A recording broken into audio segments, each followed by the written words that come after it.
What's going on, everyone, and welcome back to MK's Aviation.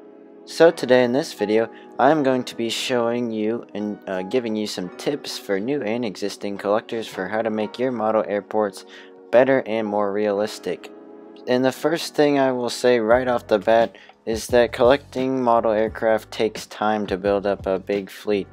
I was collecting 1 to 400 models for 3 years before I started YouTube, so it does not happen overnight. So just be patient and know that it is kind of a longer process than you might think, and just have patience. Now, the first thing to do, and probably the most important thing to do when you decide to make a model airport, is of course decide which airport you are going to try and model off of. Now, this airport needs to A, fit your fleet size, and B, fit your size constraints, or basically just how much room you have to work with. Now, if your fleet looks something like this, which is what everyone's fleet looked like at some point in time, you should not be trying to replicate a massive airport like LAX or New York JFK, or even LaGuardia for that matter. You simply just don't have a fleet big enough to pull off an airport of that size.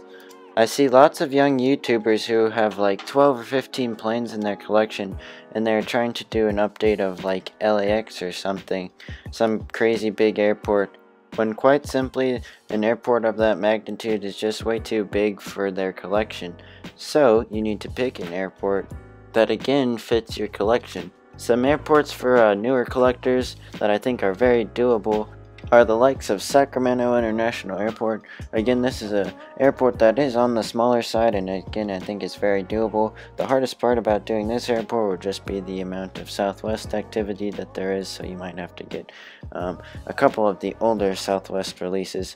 Another airport that I think would be very doable is San Antonio International Airport.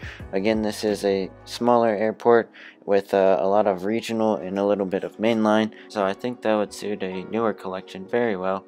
And the last airport that I would recommend is Pensacola International Airport. I know for a fact that a couple people do this one already on YouTube. It is a small airport, and it does have some mainline, has some regional, so yeah, a great overall pick if you are starting out and looking for an airport. Now, of course, you could always go and take the route of a fictional airport, where your airport will grow and expand as your collection grows and expands. This is a great option if you are looking to just make more of a loose model airport. You can also make it realistic, but again, if your fleet looks something like this, you should not be trying to do Atlanta Hartsfield Jacks. Another really great tool for new collectors or even existing collectors is the free app of Flight Radar 24.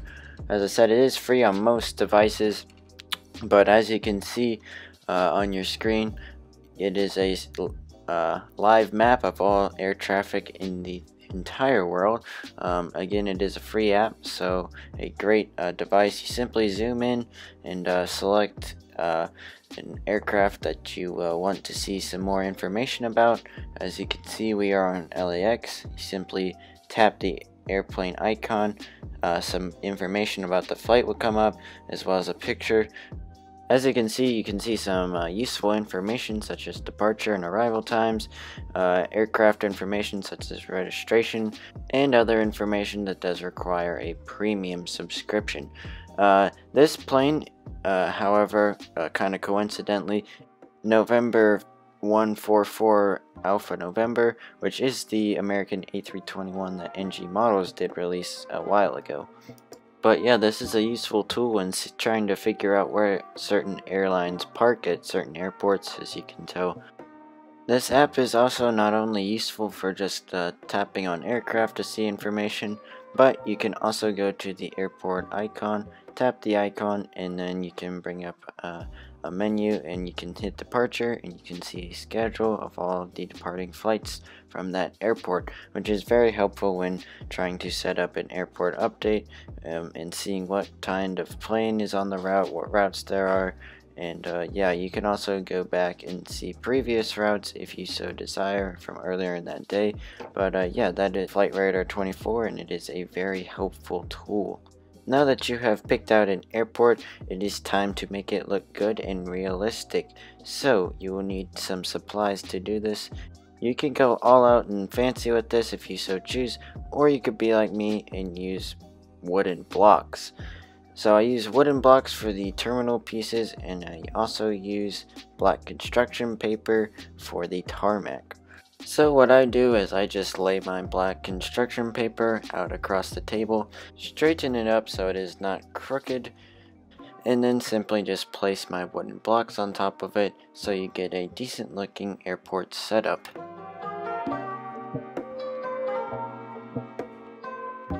Now I'm going to give you one more tip to help fill up and make your airport updates more realistic. Now let's say for example that this is your collection and you are setting up for your next Chicago Midway International Airport update. By the way, my next Midway update should be coming out in a couple of days after you see this. But let's just say that this is your Southwest collection, and as you can see we are on Flight Radar 24 and looking at the departure list.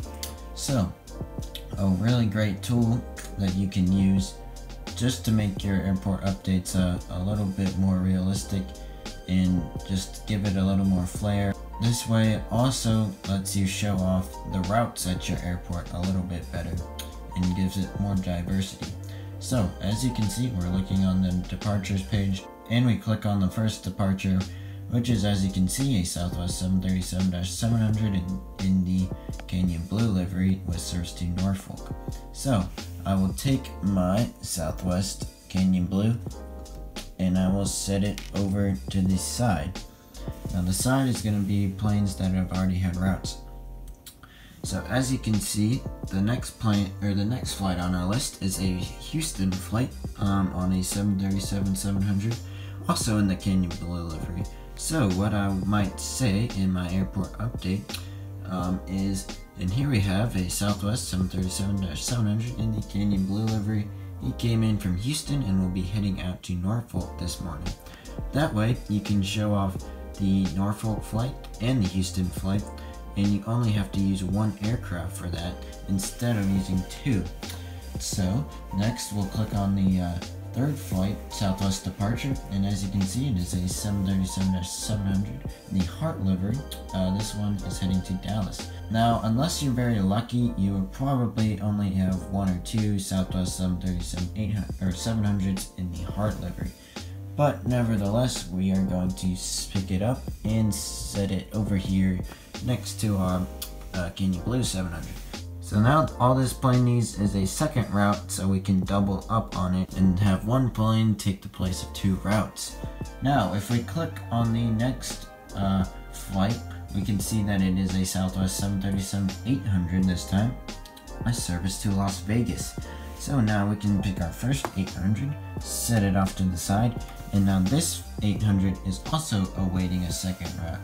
Now we click on the fifth route and we can see that it is a Southwest 737-700 in the Heart livery with service to Baltimore. So now this 700 is completely loaded as well as this 700. So I would say next up we have a Southwest 737-700. This guy came in from Dallas and will be heading out to Baltimore. And that way you have 4 routes on 2 planes, and plus another route on the 800. So we'll go a little further down the list and we can see that our next flight is a Phoenix bound 700 in the Heart livery. Now I don't have another Heart livery just because they're pretty rare, but an easy way to fix this problem is just to insert a couple of your special liveries. So for this case we're going to use our Tennessee one, since it does have that Heart livery tail. We're going to set it off to the side. So now we're going to say that 700 came in from Phoenix, and then we'll scroll down to our next flight and we see it is a 800 Canyon Blue with service out to Denver. So now we have another aircraft that only has one flight. We'll set it over here with our other aircraft that already have flights. And that's just so you don't get confused with which aircrafts already have routes and which ones are still available. And as we scroll down, we see our next flight is on a Southwest 737-700 in the Heart livery, and this one is heading out to Atlanta. Now we can take that route and put it on the Tennessee one, and so we can say it came in from Phoenix and will be heading out to Atlanta. You don't necessarily have to give every single plane 2 routes. For instance, I will scroll down, and as you can see, there is a Southwest 737-700 in the Canyon Blue that is heading out to Cancun. So I will select this one, set it off to the side. I'm not going to give any more route examples because it is a pretty easy process, but if you do have more aircraft, hey, the more the merrier, so you can always go and find some more routes for those, and yeah, just fill that airport update up as much as you can. But yeah, that is a technique that I use just to get the most out of all my airports and show you guys, the viewer, just a more wider selection of routes and stuff. Another thing that just makes it a little more realistic is if you actually put the route on the aircraft that it is operating it on. So a 700 route should go on a 700, and 800 route should go on an 800. Another way, just to add a little bit more realism to your updates, is like we did, is if a route is operated on a Canyon Blue 800 or a Heart 800, put that route on a Canyon Blue or Heart 800, or vice versa regarding the route. But yeah, I hope that some of my tips and methods did help you, and maybe you can use them to make your videos a little bit better, and I hope that you were able to actually use some of these. Please remember that it does not happen overnight, and that it does take some patience and determination to grow your fleet out to bigger and better things. But yeah, that is going to do it for this video. I hope you guys enjoyed. The next video should be a midway update that should come out in the next day or so. I also have a massive unboxing number 3 coming out soon, so you can be looking forward to that. But I do want to thank you for watching this video. Again, I hope that it was helpful, and I will see you guys in the next one. God bless.